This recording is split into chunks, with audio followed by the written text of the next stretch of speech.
Amigos y amigas, bienvenidos una semana más a nuestro podcast. Hoy es un día muy especial y no solamente por los contenidos que tenemos, que también, sino sobre todo porque ya tenemos nombre, ya nos han bautizado, nos habéis bautizado vosotros y vosotras. Gracias a los votos que hemos recogido en redes sociales, nuestro nombre es Las Voces de Satoshi. Así que nada, a partir de este momento las voces de Satoshi también sois vosotros. Esperamos que estéis con nosotros en este viaje apasionante que empezamos desde ya. ¿Y de qué vamos a hablar hoy? Bueno, pues hoy vamos a hablar de algo que nos interesa y nos afecta realmente a todos, porque nos toca el bolsillo de manera muy directa. Habrás oído hablar en las noticias durante todo 2022 y lo que llevamos de este año de la inflación, los tipos de interés, el IPC, la subida de los precios, la pérdida de poder adquisitivo, todos estos tipos de interés que se comen nuestros ahorros. Bien, pues hoy para hablar de esto precisamente tenemos a Juan Torres y a Pablo Gil, dos economistas bastante prestigiosos, que los habrás visto también en televisión y en múltiples sitios y actos.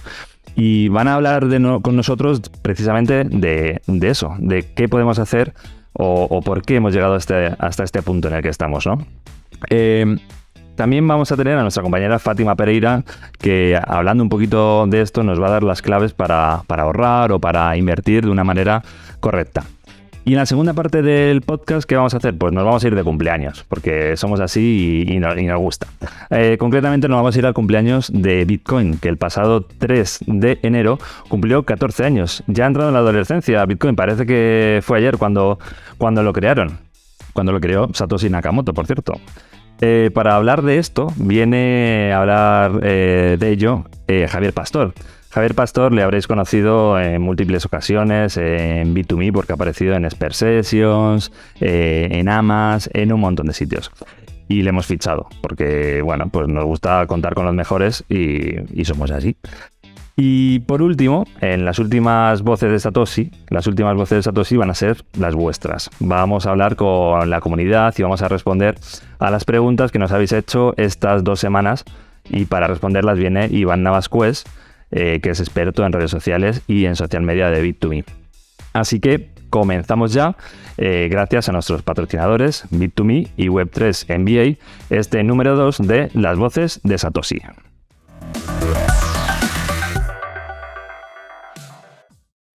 Empezamos ya y lo hacemos como siempre dándonos un paseo por la actualidad de lo que ha dado de sí estos últimos días en el ámbito económico y en el ámbito cripto, y lo vamos a hacer como siempre de la mano de nuestro ínclito Jaume Vicent. ¿Qué tal? Bien hallado, Nacho. Pues vamos allá con las noticias de estos primeros días de 2023. Pues venga, ¿remontada en las cripto en este comienzo de 2023? Pues parece que sí. Desde luego las primeras noticias del año son un poco más optimistas. Por ejemplo, tenemos a BlackRock, que es el principal gestor de fondos de inversión del mundo, que ofrece Bitcoin como opción para los inversores de su fondo Global Allocation Fund. Es un fondo de inversión con 15.000 billones de dólares. Vale, pero esto no es solamente comprar Bitcoin, ¿no? No. De hecho, no se trata de comprar Bitcoin. No es un servicio de compra-venta como el que puso JP Morgan, sino que es que asignará una parte de los fondos del Allocation Fund a futuros de Bitcoin liquidados en efectivo que se negocien a través de bolsas registradas en la CFTC, que sería la Comisión de Comercio de Futuros de Productos Básicos de Estados Unidos. Vale, pero esto es interesante, ¿por qué? Pues porque permite la entrada del dinero institucional a Bitcoin, porque lo que hará BlackRock será asignar una parte de esos fondos a poder comprar los futuros de esas empresas que están registradas en el CFTC. Vale, o sea que pinta bien por lo menos, ¿no? Sí. Este movimiento. Bueno, lo interesante de este movimiento es que con solo el 0,32% de los fondos que gestiona BlackRock se podría comprar todo el Bitcoin que hay en todos los exchanges del mundo. Madre mía. Y esto, claro, impulsaría el precio bastante. Bastante, sí. Bueno, pues y vamos a hablar también de NFTs porque también ha habido algunos brotes verdes en este sector. Sí. Esta semana, Nansen, que es una empresa que analiza los datos de las blockchain, ha publicado unos datos sobre el consumo de gas en Ethereum y apuntan a que los NFT y la economía DeFi podrían estar recuperándose. De hecho, gran parte de este nuevo impulso a los NFTs viene porque National Geographic ha presentado una nueva colección de NFTs que se llama GM Daybreak Around the World, que cuenta con la participación de 16 fotógrafos y artistas digitales de la revista que han capturado diferentes escenas del amanecer en diferentes partes del mundo. Esta colección se lanza el día 17 de enero y está en la red Polygon, por lo que será más barata. Además, Jaume, la colección se llevará a cabo en la plataforma Snow Crash, que está desarrollada por Daisy Dillon, que es la hija del mítico Bob Dylan. Eso es. Ah, que bien. La colección se realiza para celebrar el 135 aniversario de la revista y tendrá un total de 1.888 NFTs. Bueno, vale. Y bueno, en el tema tecnológico vamos a retomar un tema que hablamos en el podcast anterior, que hablamos sobre inteligencia artificial, porque también ha habido novedades estos días. Sí, si antes teníamos miedo los creadores de contenido y los artistas, ahora también los médicos pueden empezar a asustarse. Madre mía. Porque Google Research y DeepMind es una empresa es una empresa británica que se dedica al desarrollo de inteligencias artificiales, han ajustado un chatbot para responder consultas médicas comunes. Y después, estas mismas consultas médicas comunes las han tenido que resolver médicos de verdad. ¿Vale? Los resultados, pues, han sido valorados por un gabinete de expertos médicos y han encontrado que los médicos humanos se acertaban en un 92,9% y el chatbot, redoble de tambores, 92,6%. O sea, casi. Ganamos los humanos, pero por muy poquito.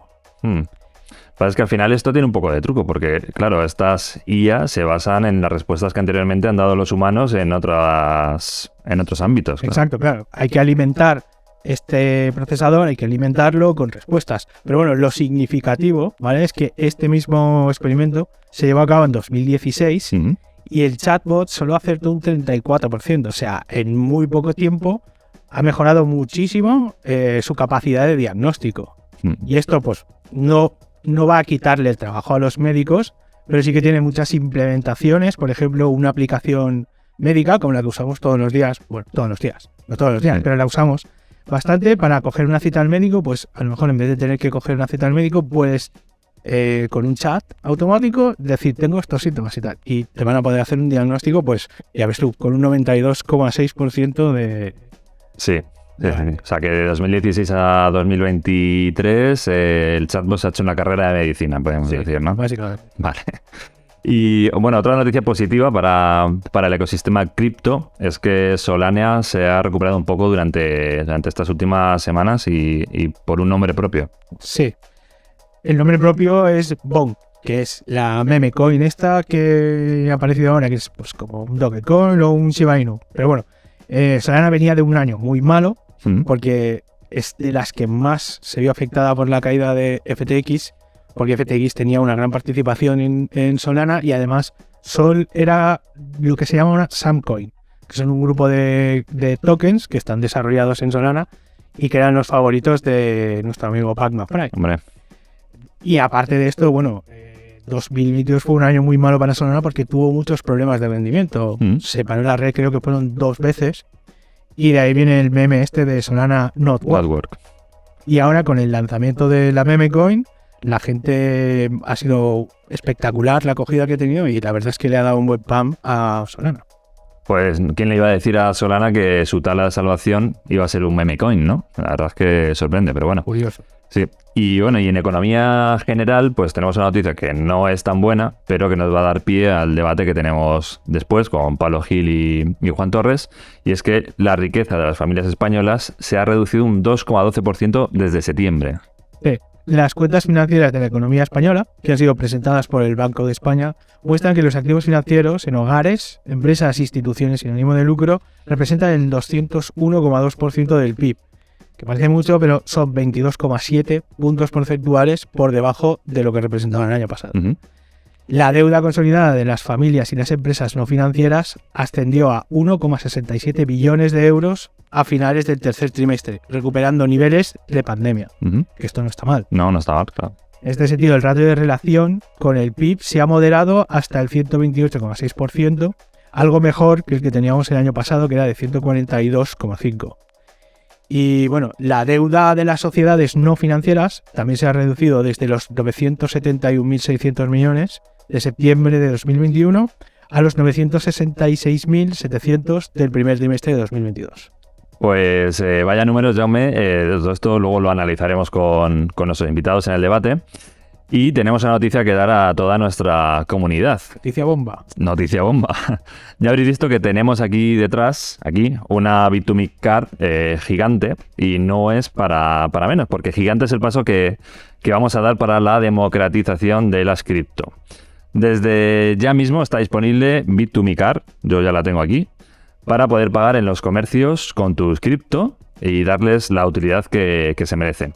Entonces, ¿qué fechas de lanzamiento tenemos, Jaume? Pues para los tiers 1, 2 y 3, la Bit2Me Card estará disponible desde el 17 de enero. Uh-huh. Para los tiers 4 y 5, a partir del 24 de enero. Y para todo el mundo, a partir del 31 de enero. Además, tienes la opción de tener la tarjeta física, de tener una tarjeta virtual o de tener las dos. Y si estás entre los 2.000 primeros que la piden, te lo llevas gratis. Que bueno, o sea, los 2.000 primeros que la piden la física se la pueden llevar gratis porque la virtual es siempre gratis. Perfecto. Pues con ganas de empezar ya, Jaume, así que si te parece nos metemos en faena con el debate que tenemos aquí preparado, que viene calentito. Sí, dale.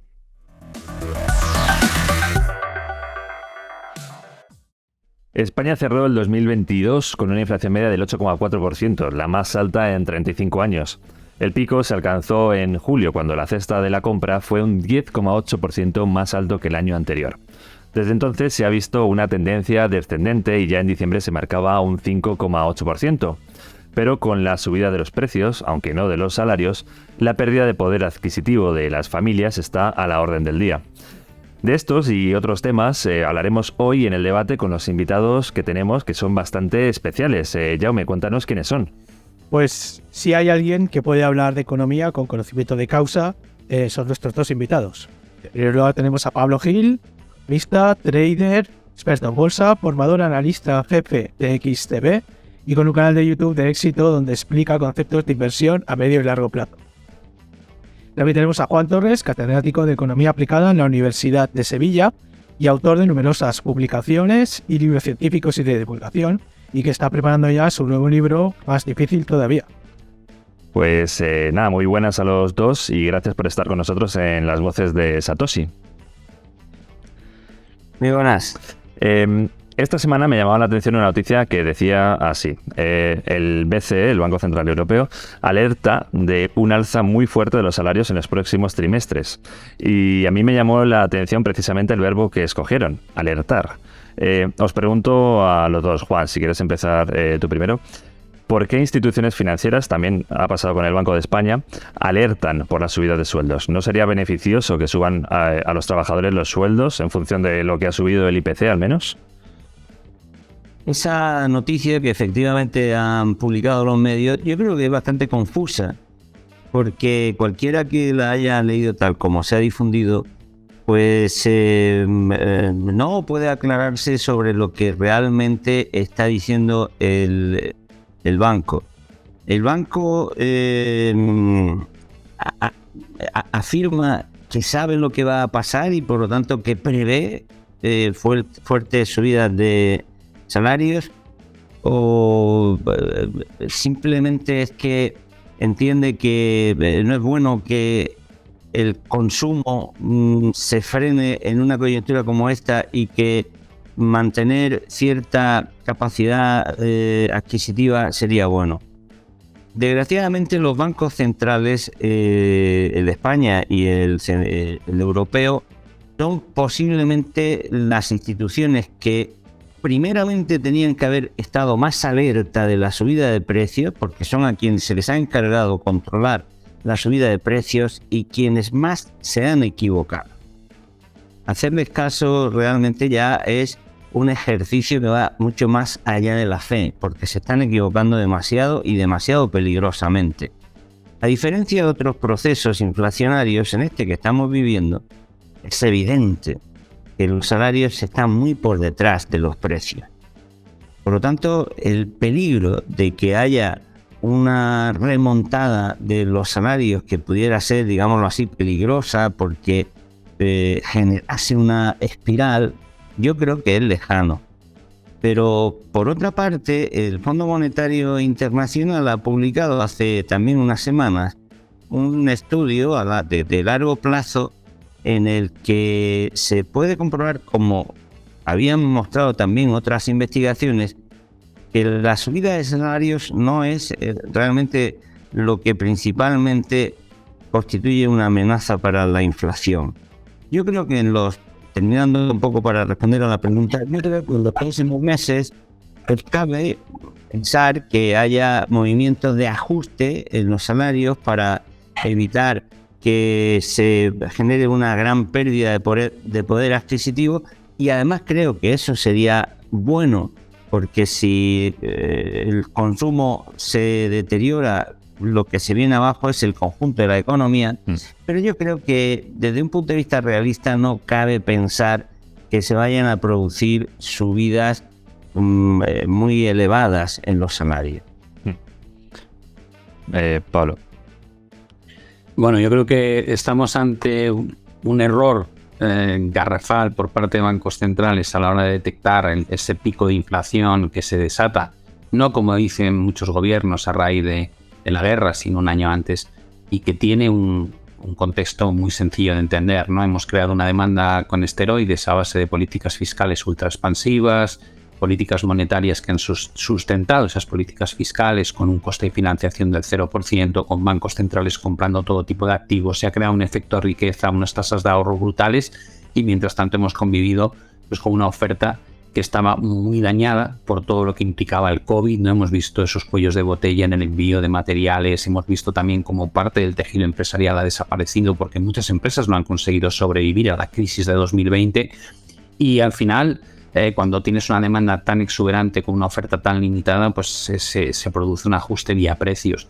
Por tanto, que se sorprendan de lo que ha ocurrido y que 2021 lo hayan malgastado diciendo que era una inflación transitoria, para mí es un error con mayúsculas. Ahora están reaccionando tardíamente, y parte de lo que Christine Lagarde, que es la presidenta del Banco Central Europeo, lleva contándonos desde hace año y medio, es todo un error tras otro, ¿no? Primero la inflación es transitoria, después la inflación solamente está debida a los costes energéticos, de repente la inflación subyacente se dispara por encima del 6%. Llega un momento en que dejas de creer el mensaje, y lo último que están haciendo es hablar de algo que tampoco esperaban que ocurriese, y era que si la inflación se mantenía tanto tiempo tan alta, pues socialmente la gente demandase tener un salario que se actualizase al ritmo de el coste de la vida, ¿no? Que es algo muy razonable. ¿Qué les preocupa? El hecho de que si tú haces un incremento salarial de forma continuada en el tiempo para restituir esa capacidad, digamos, de vida del ciudadano, la empresa, que tiene unos costes laborales que representan más o menos el 50% de los costes totales, pues acaban, para no perder margen, acaban subiendo el precio de los bienes y servicios que están fabricando, ¿no? Y creas una espiral en la que a mayor presión salarial generas mayores precios, esa subida de precios genera más inflación, lo cual te lleva otra vez a una lucha por salarios más elevados. Yo creo que esa espiral es la que quieren evitar a toda costa. Pero la realidad es que el problema en buena parte lo han creado ellos mismos, ¿no? Y que no han visto venir la ola o el tsunami que nos ha barrido a toda Europa y a prácticamente el mundo entero, que es la ola inflacionista, y que ha generado un montón de problemas, ¿no? Y la búsqueda, digamos, de cómo corregir esa inflación, parte se va a producir de forma natural cuando tengamos, pues como estamos viendo, un comportamiento ante el COVID ya muy regularizado, muy normal, lo tratamos como una gripe, estamos volviendo, digamos, a la normalidad empresarial, no hay cuellos de botella, vemos cómo baja el precio del gas y del petróleo a niveles casi pre-COVID, como el aluminio y la madera han caído otra vez a los precios de 2019, por tanto hay una parte en la oferta que se está solucionando por sí sola. La parte de la demanda la están intentando estrangular con ese coste de financiación al alza, ¿no? Y cuanto más te suban las tasas de interés, evidentemente menos capacidad adquisitiva va a tener la gente, y el 70% del crecimiento de una economía desarrollada más o menos viene representada por el consumo, con lo cual van a atacar a la demanda, van a provocar que el consumidor consuma menos, va a haber desaceleración económica, pero en el fondo todo esto es una medida que tenía que haberse implementado no ahora, sino probablemente en 2021, cuando todavía los focos de inflación eran esos pequeños focos y no un gran problema. Justo una de las preguntas que yo tenía era esto de que una forma de frenar la inflación siempre es meterle un freno a la economía. Y os iba a preguntar qué hay detrás de esta subida de precios, si están buscando crear una recesión controlada de alguna manera. O Juan, ¿qué queda? Yo creo que lo que ocurre con los bancos centrales es que, como decía Stiglitz hace poco, y lo repiten muchos economistas de mucho mayor relieve que yo, es que hacen frente a la inflación con una teoría equivocada. O sea, creen que la inflación es simplemente un problema monetario que se resuelve subiendo tipos de interés. Y estamos viendo ahora, de una manera muy clara, que los precios están subiendo por razones bien diferentes, como bien se acaba de decir, porque hay un problema de bloqueo de oferta, porque hay una especulación extraordinaria en los mercados de alimentos y materias primas, porque el cambio climático está suponiendo costes importantes, porque está dejándose que empresas con gran poder de mercado suban márgenes de manera innecesaria, de manera injustificada. Hay factores diferenciados que están generando subidas de precios. Entonces, tratar de hacerle frente a un problema que tiene diversas causas con una sola respuesta es un error, porque es cierto que puede haberse producido como consecuencia de los apoyos fiscales inevitables cuando se ha producido una pandemia como la que se ha producido y de la expansión fiscal, un exceso de demanda, pero ese exceso de demanda no se puede contemplar aisladamente de lo que está ocurriendo en la oferta. Y además la demanda prácticamente ni siquiera se ha recuperado a niveles previos a la pandemia, con lo cual está claro que más que exceso de demanda en sentido estricto, lo que está produciéndose es un defecto de oferta como consecuencia de todos los bloqueos productivos. Entonces, hacer frente a un problema que tiene diferentes dimensiones o causas con una sola respuesta es un error.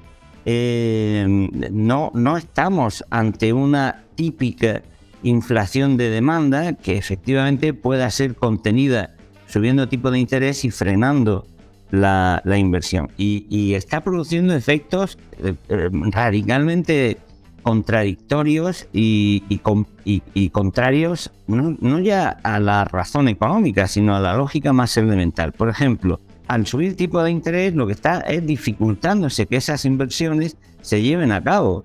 O sea, yo creo que están equivocando, los bancos centrales están cometiendo un error que yo creo que con el tiempo se estudiará en los libros de historia económica, porque primero no detectaron, era los guardas, ¿no? Los guardias de tráfico que tenían que haber detectado, porque están ahí, les pagamos ahí para que monitoreen, para que analicen, y no descubrieron la que se estaba gestando. Pero es que luego se han equivocado en el tratamiento y están dando respuesta a lo que no es la causa principal. No digo que no haya una componente de demanda, porque efectivamente la hay, pero hay más componentes. Entonces, es necesario actuar sobre todas ellas.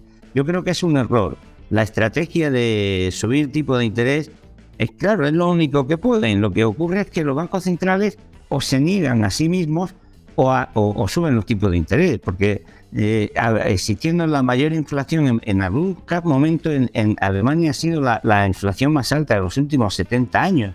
Con una inflación tan elevada, si los bancos centrales que tienen como exclusiva en Europa competencia combatir la inflación, si no hacen nada, pues claro, eso es negarse a sí mismo. ¿Y qué están haciendo? Lo único que pueden hacer, pero lo único que pueden hacer es subir los tipos de interés cuando eso no va a resolver nada. Yo digo a veces, un poco familiarmente, que esa estrategia de subir los tipos de interés cuando los precios se están subiendo por otras razones equivale a matar al enfermo para que no le suba la fiebre. No tiene sentido. Bueno, yo creo que aquí hay dos puntos muy interesantes, ¿no? El primero, evidentemente, es que no hemos hablado de ello, lo mal que se mide la inflación. Es decir, trabajamos sobre una variable con la que tomamos unas decisiones importantísimas, pero la variable lleva cambiando la forma de cálculo desde hace décadas y siempre para que mida inflación menor, ¿no? El ajuste hedónico, la manera en que se medía en los 80 y cómo se mide ahora. La realidad es que quien lleva una hoja de cálculo en casa descubre que lo que paga de más cada año no se parece en nada al dato de inflación oficial que publica cada uno de los gobiernos, ¿no? Esa sería la primera. La segunda, me parece ridículo no contemplar dentro de la inflación de activos, que es algo que ha sido espectacular, tanto a nivel de vivienda como a nivel de mercados financieros durante los últimos 2 años. Por tanto, cuando yo digo que los bancos centrales han creado una inflación a base de ese estímulo brutal, ya no es solamente lo que compramos, es también lo que compramos en bolsa, lo que compramos en vivienda, es decir, cuánto valen nuestras inversiones, ¿no? Porque ese efecto riqueza, tarde o temprano, cambia nuestras pautas de consumo en bienes y servicios más tradicionales. Y especialmente se ve muy bien en Estados Unidos como ese efecto riqueza muchas veces es lo que fomenta un mayor crecimiento económico, porque la gente está con una sensación de que puede gastar más y por tanto gasta más.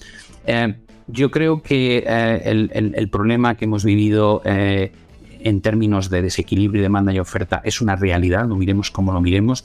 Como ha comentado Juan, el tema de la globalización es muy interesante porque hemos vivido en un entorno tremendamente globalizado durante 3 décadas donde la prioridad era hacer outsourcing o llevarte la producción a aquel sitio donde más barata resultase.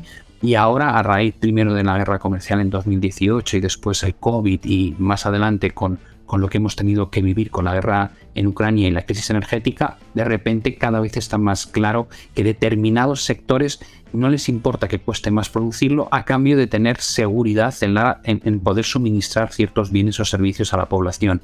Y eso va a cambiar un poco las reglas del juego de hasta dónde puede llegar la inflación. Por tanto, en mi opinión, los bancos centrales y los gobiernos sí son responsables, no solo por lo que han hecho a partir de 2020, tal vez la crítica mayor es la que se les puede hacer antes del 2020, cuando no había ningún problema.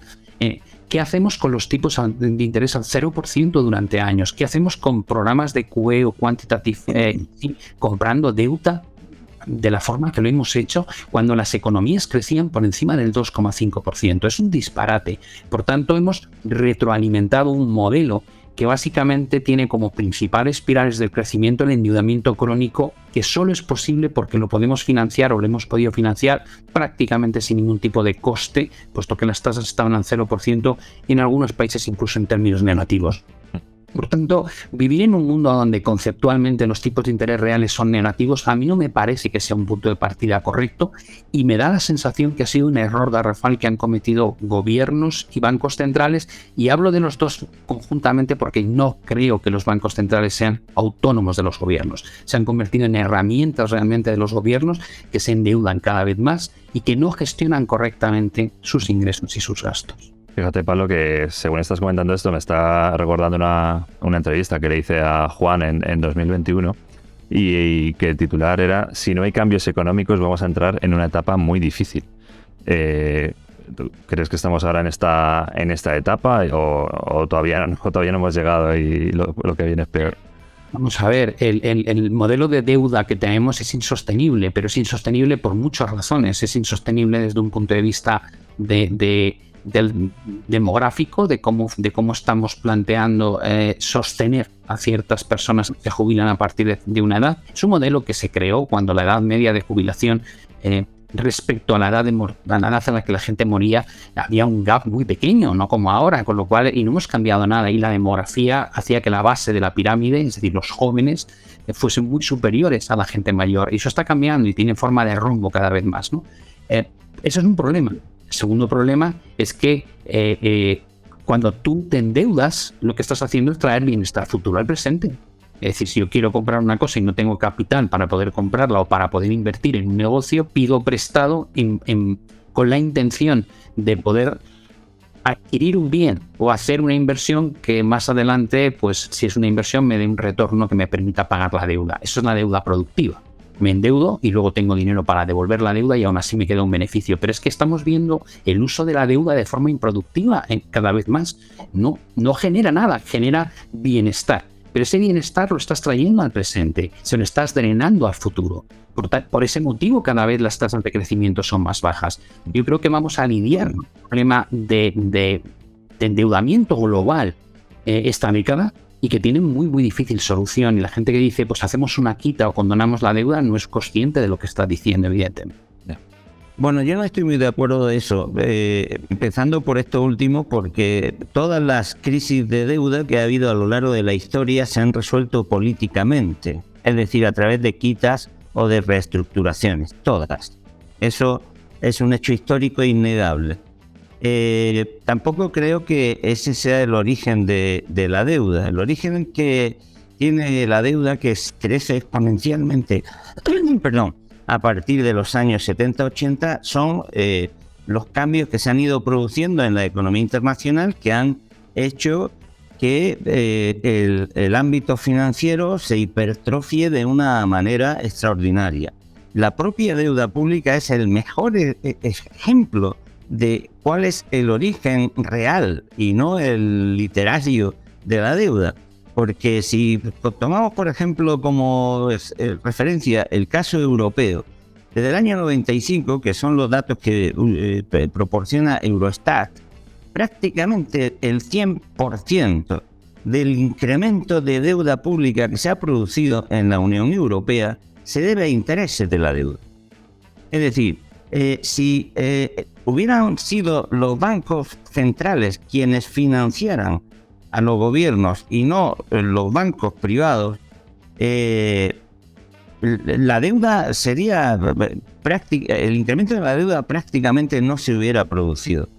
Por otra parte, creo que el incremento de la deuda no tiene nada que ver con el ejemplo que se ha puesto de las pensiones, porque y creo que es importante no confundir, porque el dinero que se puede dedicar para las pensiones no depende de la edad de la población solamente, depende sobre todo del volumen de producción que se tenga. Es decir, si hubiera una sola persona trabajando y el 99%, un 1% trabajando y el 99% jubilado, si el producto que se genera en esa economía es suficiente, pues no habría problema de sostenibilidad de las pensiones, porque eso es obvio, el dinero con el que se pagan las pensiones depende del producto que se obtenga y por lo tanto de la productividad. Naturalmente,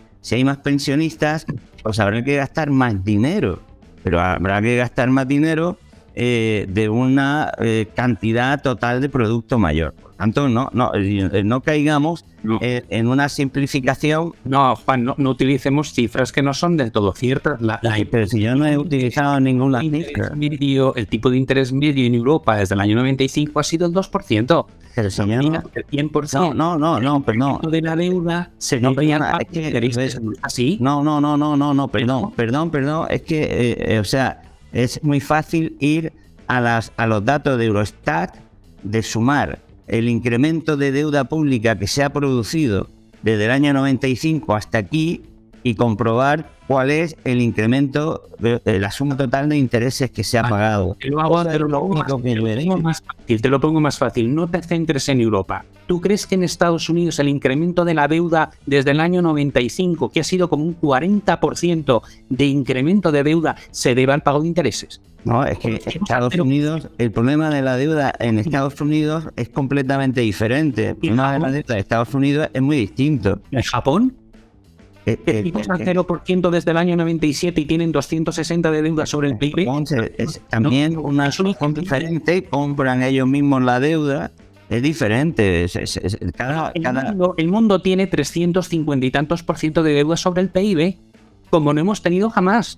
300 trillones de dólares. Pero sí, es europeo. Intentar justificar que no estamos basando el crecimiento económico en endeudamiento que se financia. No, perdón. Yo llevo años escribiendo y diciendo que el nivel de deuda que hay en la economía mundial es insostenible. Ya está. Yo soy lo digo eso, y en el libro que escribo ahora lo planteo como una de las grandes amenazas globales. el nivel de deuda que hay en la economía mundial es insostenible. No solo en la economía mundial como un todo, sino en la inmensa mayoría de los países es insostenible. No se puede mantener no solo el nivel, sino el ritmo de crecimiento, que es lo peor, de ese nivel de deuda. Eso es una evidencia, yo eso no lo niego. Lo que creo que, en fin, disiento en el origen de del por qué se ha producido, pero no en el hecho. Yo no defiendo ni mucho menos la deuda como motor del crecimiento, porque creo que es una barbaridad. Es que además eso es insostenible. No hay es imposible, por un ejemplo que de una manera que yo siempre suelo explicar, ¿no? El crecimiento del producto es igual al incremento en la demanda más el incremento en la deuda. Entonces, para que crezca el PIB, tiene que crecer el crecimiento de la deuda. O sea, tiene que acelerarse la deuda, y eso significa que nadie puede estar en un proceso de aceleración constante, porque superarías la velocidad de la luz. Es imposible, y matemáticamente imposible incluso que se mantenga. O sea, yo creo que el nivel de deuda al que se ha llegado es uno de los grandísimos problemas estructurales que tiene la economía mundial. Otra cosa es que discutamos cuál es el origen de esa deuda, porque creo que no a veces se analiza con realismo. Eso es lo único que yo he señalado. Sí, bueno, al final creo que estáis en la misma página, pero en distintos renglones, y yo quería saltar al ámbito ya del dinero digital, ¿no? Porque también está muy relacionado con la deuda. No sé, Pablo, ¿qué opinión tienes de las llamadas CBDC, ¿no? Ese dinero que viene directamente o que vendrá directamente de los bancos centrales y que, bueno, que puede ser totalmente controlable, rastreable. ¿Qué te parece? Bueno, yo creo que vivimos en un mundo de dinero digital desde hace mucho, ¿no? Yo tengo 5 hijos y los veo, no entienden llevar dinero físico en el bolsillo, e incluso la tarjeta de crédito les parece antigua, ¿no? Con los distintos métodos de pago que hay ahora. Creo que el dinero físico como tal es un bien en extinción, que va a desaparecer. Por el lado de la utilidad del dinero digital, el que emita, o más bien si los bancos centrales emiten el equivalente a lo que llamamos comúnmente como criptomoneda, ¿no? Creo que no aporta ningún valor más allá de lo que estamos viendo, que los pagos y los cobros son más sencillos de hacer, pero realmente lo que las criptomonedas ofrecen al que las compra es una sensación de que no hay un controlador de la masa monetaria, de cuánto dinero hay en circulación, de cómo se emite. Hay unas reglas de juego distintas, ¿no? Los bancos centrales van a controlar la masa monetaria tanto del dinero físico como del dinero digital, y la única diferencia que creo que va a generar es que el control que van a tener sobre ti es exhaustivo y al 100%. Hasta ahora, digamos, controlan casi todo lo que haces. Yo recuerdo hace 30 o 40 años, si tú te querías ir a un país de fuera de vacaciones, te podías llevar el dinero que querías en el bolsillo, no tenías que declararlo. Si querías pagar 5.000 euros al contado, lo pagabas, nadie te miraba como que has defraudado, de dónde viene este dinero, es dinero negro o no. Simplemente podías hacer con el dinero que habías ganado lo que querías. A ti se te ocurre sacar un billete de 500 euros de una ventanilla a un banco y vas a un establecimiento y te miran como diciendo, bueno, este tío medio narcotraficante. Bueno, creo que es lo que va a pasar con el dinero digital de los bancos centrales, es que no solo van a saber cómo lo ganas, cómo lo gastas, cuándo lo gastas, dónde lo gastas, cómo tributas sobre él, es decir, van a tener una radiografía tuya completa desde el inicio hasta el final. No digo que sea malo, pero desde luego no tiene nada que ver con lo que yo considero que es el mundo de los criptoactivos o criptomonedas que han nacido a raíz de Bitcoin y en adelante, ¿no? A mí me preocupa un poco. Están utilizando una narrativa de como que las CBDC van a ser la única salvación que tenemos ante la crisis monetaria esta en la que nos hemos metido. Y que en verdad son una herramienta de, como estabas diciendo, es una herramienta de control. Quieren imponer la fecha de caducidad a cada moneda. ¿Qué pensáis de esto? Bueno, yo creo que aquí está habiendo mucha discusión, ¿no? Un ministro de la reina Isabel, de la reina Victoria, perdón, de Inglaterra, decía que los debates sobre el dinero han creado más polémica que los debates sobre el amor, ¿no? Yo creo que a veces se está confundiendo. Una cosa es el dinero físico, el dinero legal, las monedas y los billetes, que yo creo que tiende a ir desapareciendo. Otra cosa es el dinero digital, que ya existe porque es el dinero bancario. Lo estamos ya utilizando. Y otra cosa son las criptomonedas, que desde mi punto de vista, de momento no están siendo en sentido estricto dinero. Yo las veo más bien como un objeto de inversión. Eso quizás lo podamos discutir luego.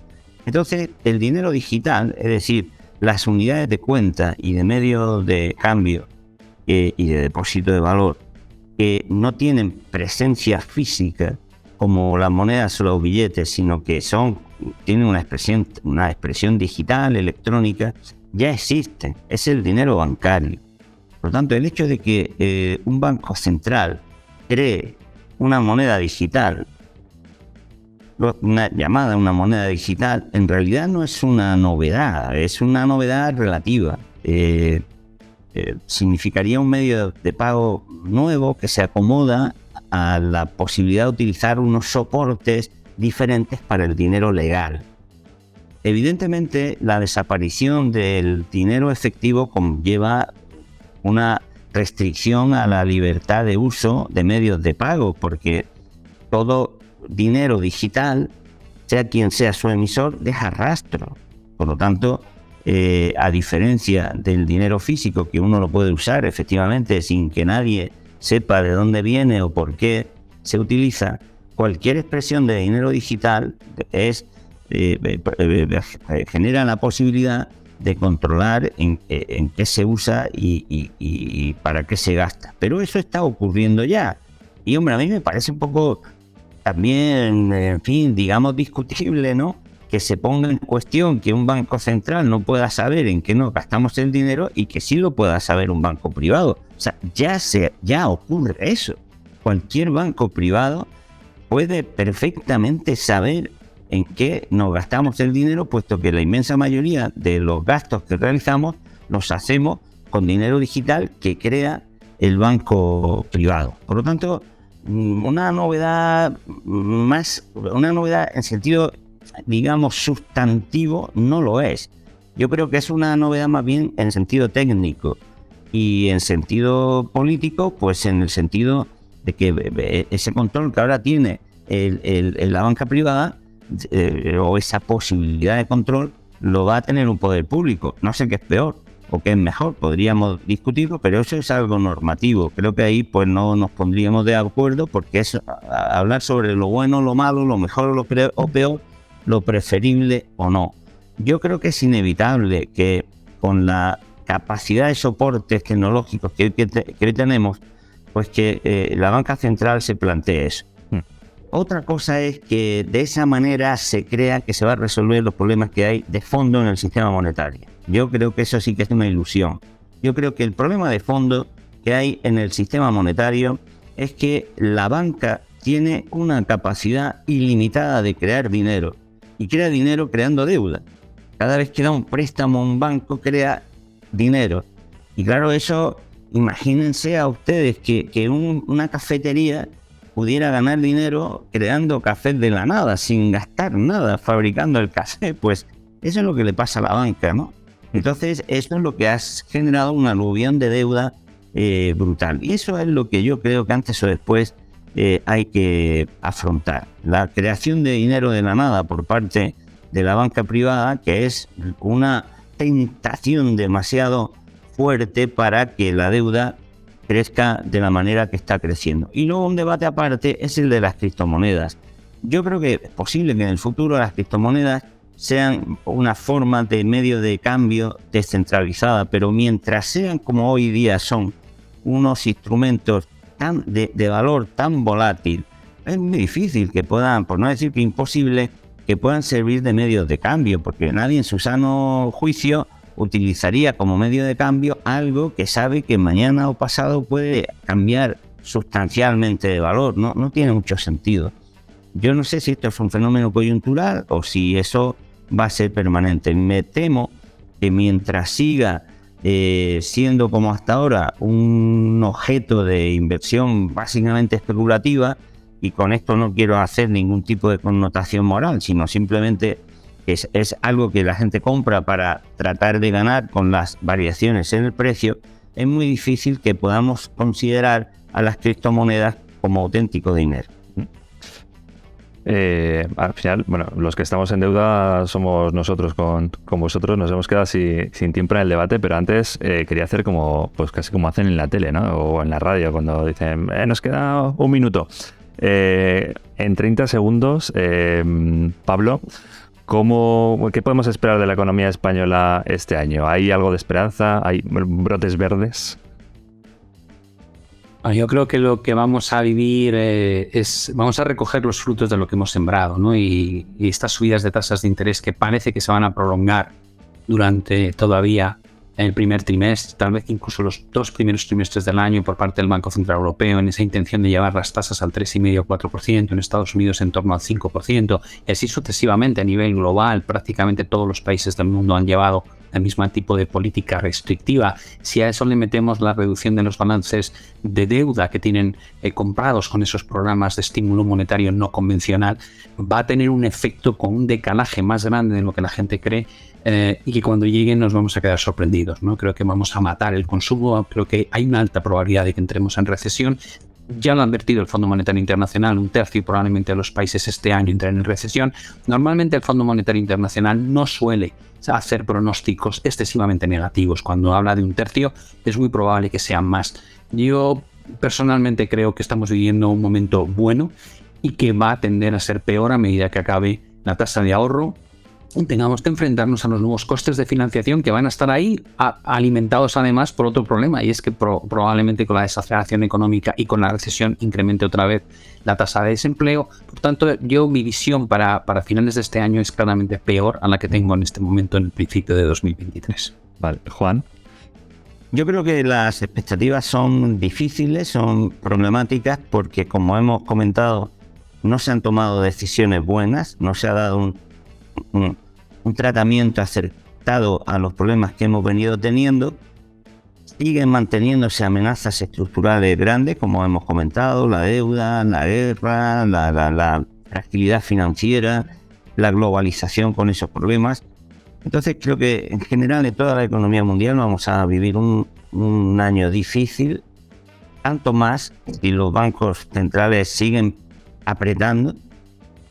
Pero sí quisiera decir una cosa. Cuando ya en el año 2019 yo comencé a observar que la economía internacional estaba entrando en una fase problemática, escribí en mayo un artículo sobre las posibilidades extraordinarias que tenía España en esa crisis. Se le abría una oportunidad enorme.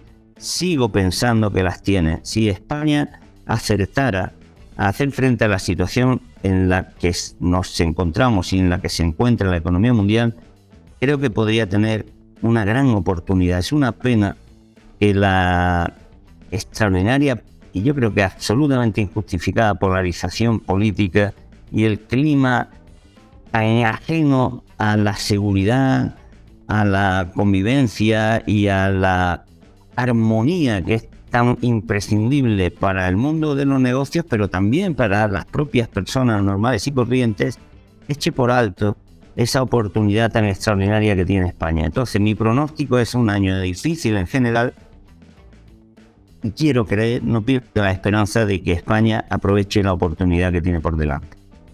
Pues ojalá. Muchas gracias, Juan, y esperamos que el libro sea todo un éxito. Si te parece, cuando esté lanzado, publicado, pues te esperamos por aquí y podemos charlar sobre él. Será un placer, muchas gracias. Y Pablo, pues un placer haber podido también contar contigo aquí en las voces de Satoshi, y te digo lo mismo que a Juan. Nos vemos en un próximo número de podcast. Vale, estaré encantado de vuelta con vosotros. Muchas gracias, y Jaume, muchas gracias también.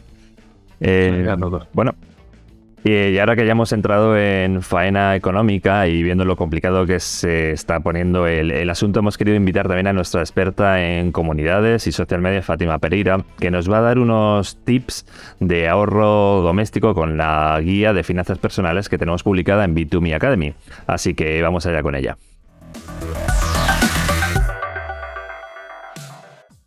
Y antes de empezar con esta sección de consejos financieros para todas las familias, os queremos recomendar encarecidamente que os suscribáis a nuestra nueva newsletter Radar de Tendencias, en la que vais a poder recibir cada día a primera hora en vuestro correo electrónico las noticias más importantes del ámbito cripto y también del ámbito financiero y económico. Os dejamos el enlace en la descripción y esperamos veros por allí. Así que nada, Fátima, ya te tenemos por aquí para que nos cuentes estos consejos de ahorro, porque no todo ahorro es válido y no todo ahorro es igual, ¿no? Así es. De hecho, este es un aspecto muy importante en la economía y las finanzas, y lamentablemente son pocas las personas las que tienen conocimientos acerca de este tema. Podemos definir el ahorro como el hábito de apartar de forma regular cierta cantidad de dinero.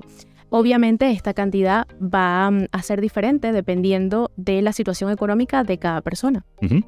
Claro, porque en los últimos años hemos visto cómo dejabas el dinero ahí en una cuenta corriente, ¿no? Una cuenta de ahorro, y al estar los tipos de interés a cero prácticamente, se quedaban ahí estancados sin subir y sin bajar.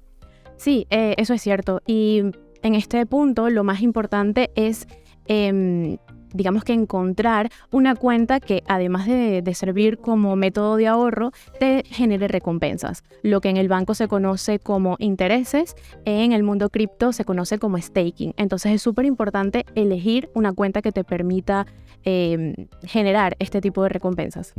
¿Y cuánto aconsejan los expertos ahorrar cada mes, si se puede? Bien, los especialistas recomiendan ahorrar un 10% de tus ingresos.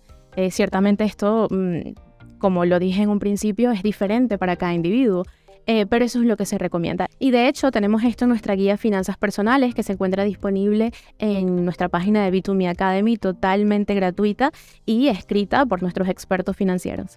Genial, Fátima. Además, creo que en esa guía también se habla de distintos tipos de inversiones y de que no todas las inversiones son válidas para todo el mundo, ¿no? Sí, existen 3 tipos de inversiones. El de riesgo bajo, que es donde es prácticamente imposible perder el capital inicial, y un ejemplo de ellos son los bonos del tesoro o las letras del tesoro, y también aquellos productos de plazo fijo. Luego tenemos el tipo de inversión de riesgo medio, donde hay un riesgo moderado de perder aquel capital. Un ejemplo de ello, por ejemplo, son los bienes raíces. Y como tercer tipo de inversión, y la más delicada, es aquella inversión con riesgo muy alto, donde puedes perder todo el capital invertido. Y para realizar este tipo de inversión es súper importante que el individuo, que el inversor, tenga conocimiento sobre finanzas, conozca muy bien el producto en el que va a invertir, sea producto, proyecto, que sepa, o activo también, ¿no? Que sepa en qué está invirtiendo. Uh-huh. Al final es como nosotros siempre decimos y recomendamos, ¿no? Que cada uno tiene que hacer su propia investigación y sobre lo que quiere invertir, ¿no? Y sobre todo, inviertan aquel dinero que pueden perder, ¿no? Porque si no, la cosa se complica. Así es, y lo más importante es invertir aquello en lo que estás dispuesto de perder. Uh-huh. Genial. Fátima, pues muchas gracias por todo este conocimiento y yo creo que nos vas a hacer más visitas por aquí, ¿no? Sí, claro que sí. Es súper importante informar, como bien dije en un principio, informar sobre este tipo de temáticas, de temas financieros y económicos que por lo general la gente no sabe cómo planificar sus finanzas, no sabe cómo invertir o en qué invertir. Sí. Y creo que esto es súper, súper importante porque las finanzas nos mueven. Uh-huh. Genial, pues muchas gracias, Fátima.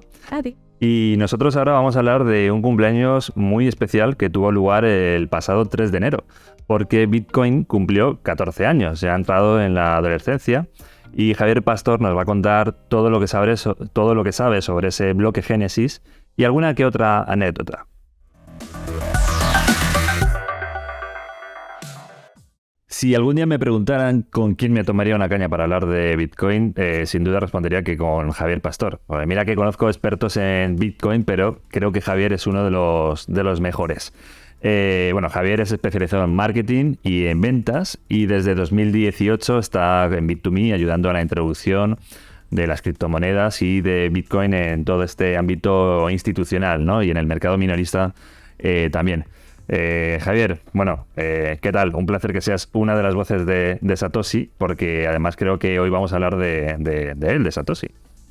Joder, qué placer, Nacho, y gracias por la introducción. La verdad que vuela el tiempo cuando estás en esta industria y justamente lo que comentas, ¿no? Esa parte de poder formar, educar, compartir lo que uno va aprendiendo. Pues yo no me considero, fíjate que han pasado 5 años y todavía sigo aprendiendo un montón de cosas en el día a día sobre Bitcoin y los criptoactivos, o sea que qué bien, que tengamos este pod y podamos compartir con todo el mundo lo que vamos aprendiendo día a día. Pues sí. Pues nada, cuéntanos, Javier, empezamos ya si quieres.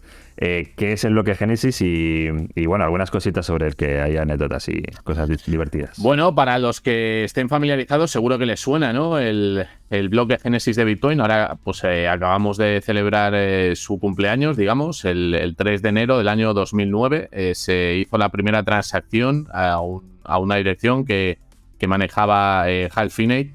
Y a raíz de eso, ahora voy con el tema del bloque, pero Hal Finney, quizá algunos le conocierais o suene, él puso un tweet famosísimo que ponía Running Bitcoin, haciendo honor a esa transacción, a ese primer envío que hizo Satoshi Nakamoto de 50 unidades de Bitcoin, que era la cantidad que te entregaban como recompensa cada vez que se miraba un bloque en el año 2009. En esa primera etapa, esos primeros 210.000 bloques de Bitcoin. Y el bloque Génesis es el bloque número 0 o número 1, ¿no? De toda la red, de esa cadena de bloques tan conocida, de esa tecnología que es blockchain, de donde parte todo. Y bueno, hay una serie de anécdotas bastante interesantes. No sé si esto, Nacho, como intro puede servir, que tenga todo el mundo en la cabeza que esa cadena de bloques, que son tantísimos, ahora mismo, bueno, pues no sé si vamos por el 700 y pico mil. Sí. Pues tuvo ese bloque inicial y fue en el 3 de enero del año 2009 con esa primera transacción. Uh-huh. ¿Y qué supuso, bueno, aparte del nacimiento de Bitcoin, pero qué supuso también este bloque Génesis? A ver, para mí, desde la parte o desde el punto de vista filosófico,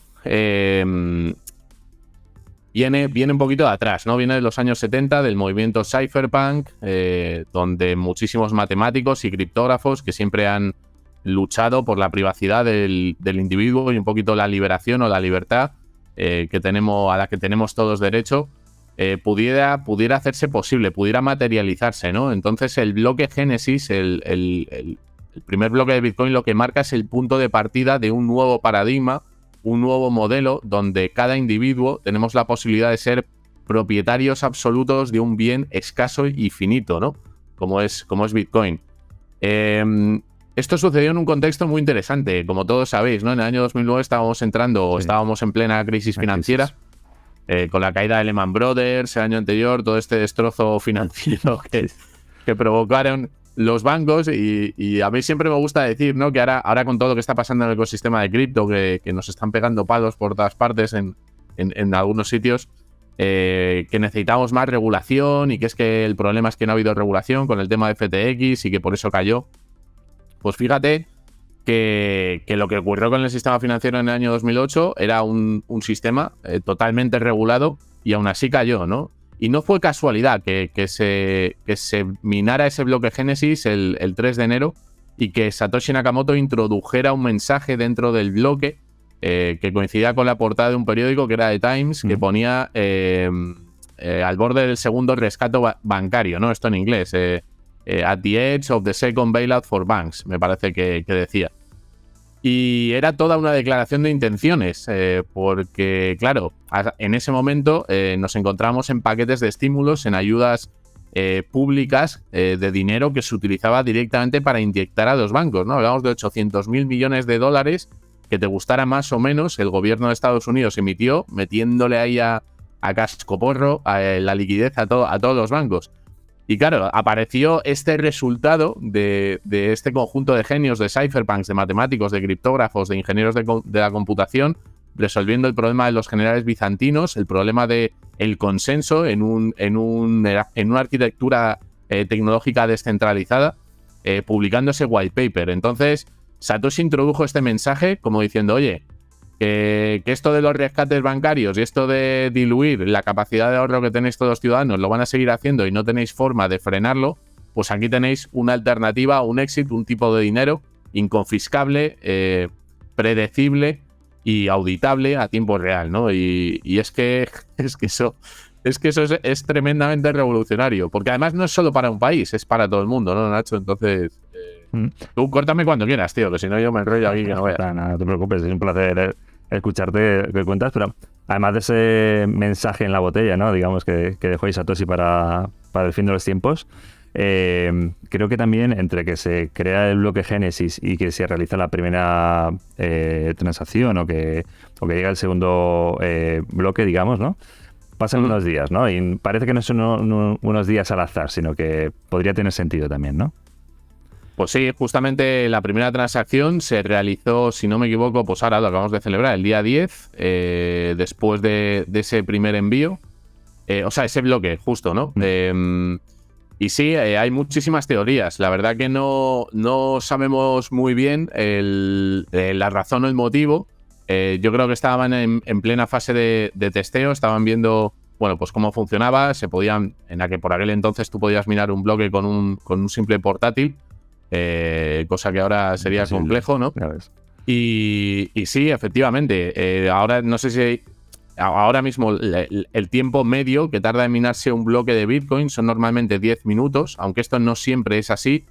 Y eso se debe un poco a la capacidad de computación que tenga la red y el tiempo que tarden en encontrar el hash, que sería el identificador en función del número de ceros que tenga al principio ese hash con el nivel de dificultad, ¿no? Entonces puede ir de 1 minuto a 1 hora. Entonces, bueno, sí que es verdad que en esa primera transacción hay diferentes teorías. No sé si tú tienes alguna, Nacho, pero bueno, yo creo que estaban en fase de testeo, estaban minando, estaban viendo cómo funcionaba, que todo estuviera bien y a eso se debió, ¿no? Un poquito el testeo que estaban, sobre todo los que participaron en el blog de la publicación del libro blanco, ¿no? Claro, la teoría divertida, ¿no? Es esta, ¿no? Que Satoshi que estaba como evocando a los 6 días en los que Dios creó al mundo, ¿no? En el libro del Génesis.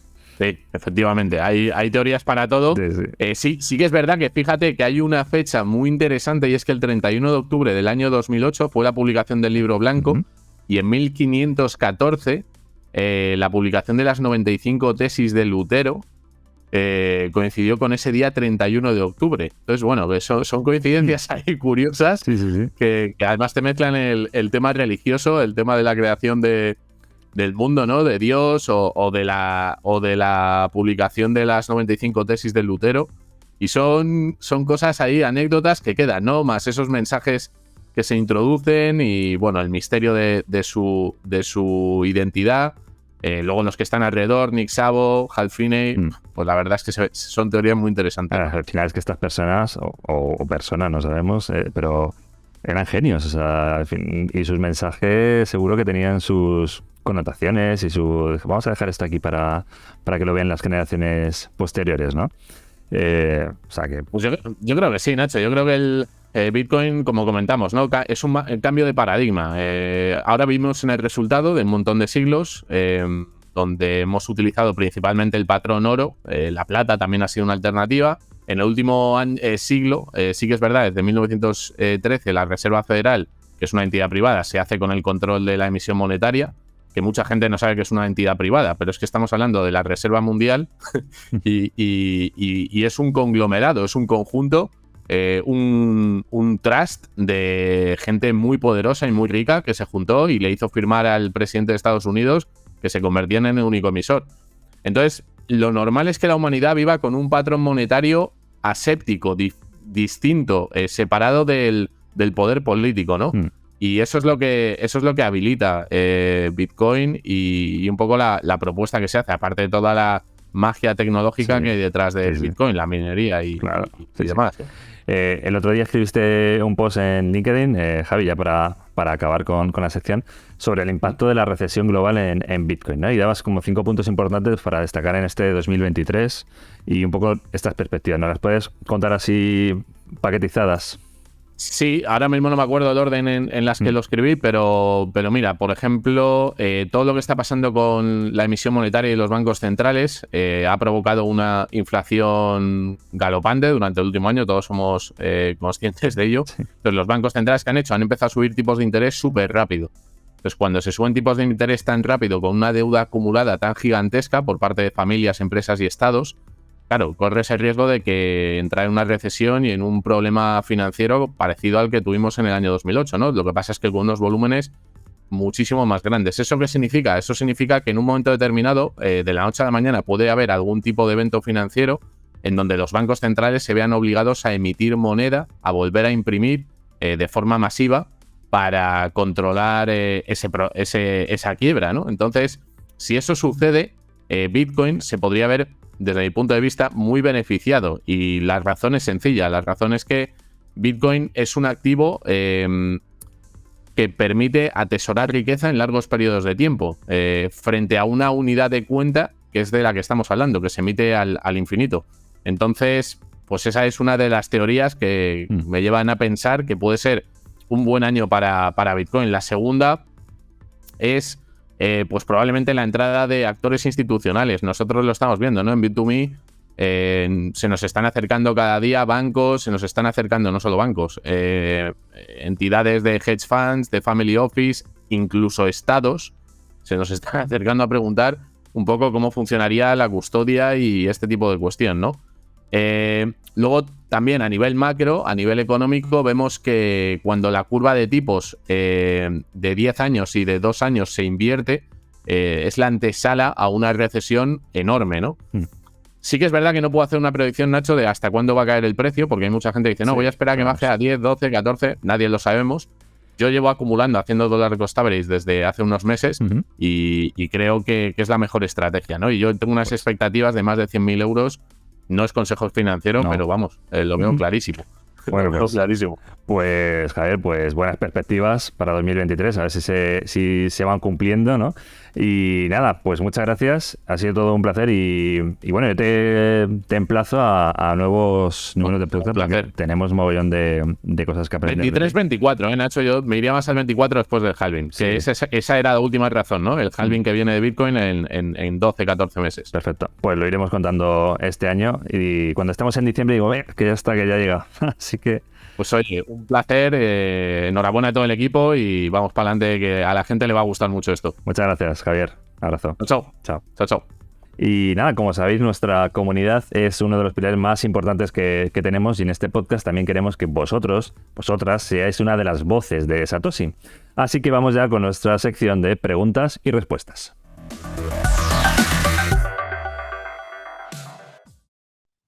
Durante estas semanas os hemos pedido que nos enviarais por redes sociales las preguntas que queríais que contestáramos aquí, en las voces de Satoshi. Y para responderlas tenemos a Iván Navascués, nuestro experto en redes sociales de Bit2Me. Muy buenas. Muy buenas, Nacho. Encantado de poder participar en esta sección para la comunidad. Pues si te parece vamos ya con la primera, Iván, que dice así. ¿Las regulaciones en la Unión Europea podrían hacer que se deslisten tokens en Bit2Me? En principio no habría por qué, vamos a explicarlo un poco. Entiendo que hace referencia a la ley MiCA, que la ley MiCA es la nueva regulación para el mercado de criptoactivos, que fue aprobada el pasado 10 de octubre, y lo que hace esta nueva regulación es ofrecer un marco regulatorio común para todo el ecosistema cripto y blockchain, y es una manera de marcar las reglas tanto para los usuarios y para los proveedores de servicios, como puede ser el caso de Bit2Me, y que no haya ningún tipo de duda. Y siempre que se vaya de la mano la regulación, como es el caso de Bit2Me, que siempre vamos con ella, no tiene que haber ningún cambio en la actividad ni ningún problema de ningún tipo. Al final es aportarle un poco más de seguridad al usuario, ¿no? Efectivamente, así es. Genial. Pues la segunda pregunta que nos hacen es sobre DAX. Dicen, DAX tarda mucho en salir. Sí, esta ha sido una pregunta muy repetida por nuestra comunidad, que parece que tienen muchas ganas del listing. Y les podemos adelantar que a finales de enero, como ya han adelantado en el Telegram de DAX, que para el que no esté, les animamos a que vayan a su canal y allí se enterarán de todas las novedades. Y pues a finales de este mes lo tendremos en Bit2Me disponible, así que se acabó la espera. Pues mira, genial. Respondida con primicia además. Así es. La siguiente es, ¿qué pasará cuando se mine el último bloque de Bitcoin? Vale, pues esto será más o menos a la altura del bloque 6.930.000. Me la he estudiado para venir preparado. Que esto será más o menos en 2140. O sea, aún queda mucho tiempo. Pero bueno, básicamente lo que pasará es que los mineros seguirán trabajando porque tienen que seguir validando transacciones, pero la diferencia es que ya no recibirán una recompensa por bloque como hacen hasta ahora, sino que cobrarán de las comisiones de cada transacción. Esta es la única novedad. En teoría la raíz de Bitcoin para entonces será sostenible con el precio de Bitcoin en ese momento. Y a partir de este momento, Bitcoin será un bien escaso, porque nunca va a haber más, no va a haber más de 21 millones, y es una de sus cualidades más significativas e importantes. Pues mira, ahora que estamos hablando de Bitcoin y inflación y demás, la última pregunta va por ahí. ¿Por qué las criptomonedas en general no han sido percibidas como un activo de refugio frente a la elevada inflación? Pues básicamente yo creo que tiene que ver con su capitalización de mercado. O sea, es un mercado todavía pequeño en comparación con otros. Además, también ha afectado la subida de los tipos de interés, que los grandes inversores, que al final son los que mueven el mercado, pues prefieren refugiarse en estos momentos en activos que potencialmente sean menos volátiles, y eso quiere decir que son más líquidos. Simplemente es una de las razones por las que a lo mejor la gente ha preferido invertir en otros activos en estos momentos, como el oro, por ejemplo. Pues genial, Iván. Mil gracias por estas respuestas que seguro que le han venido muy bien a la comunidad. ¿Y dónde pueden seguir haciéndolas? Sí, pues en nuestras redes sociales, en Twitter, en Instagram, en Telegram, las iremos revisando. La verdad que para esta sección hemos tenido muchas preguntas, nos hemos tenido que quedar solo con 4, pero había muchísimas y muy buenas. Así que nada, os animamos a seguir haciéndolas porque es una sección muy importante para nosotros, para este podcast. Desde luego. Pues muchas gracias, Iván. A vosotros. Y chicos, chicas, nosotros nos vamos ya, pero este fin de semana de enero tenemos un cumpleaños. Hemos estado hablando del cumpleaños de Bitcoin y del bloque Génesis. Este fin de semana Bit2Me cumple 8 años. Así que os animamos a que estéis muy atentos en las redes sociales porque vamos a hacer cositas especiales. Y ya por último, deciros que si nos estáis viendo en YouTube, acordaros de darle a like y suscribiros al canal. Y si nos estáis escuchando por Spotify, que se lo recomendéis a todos vuestros conocidos. Nosotros nos vamos ya y ha sido un auténtico placer haber estado en este podcast número 2.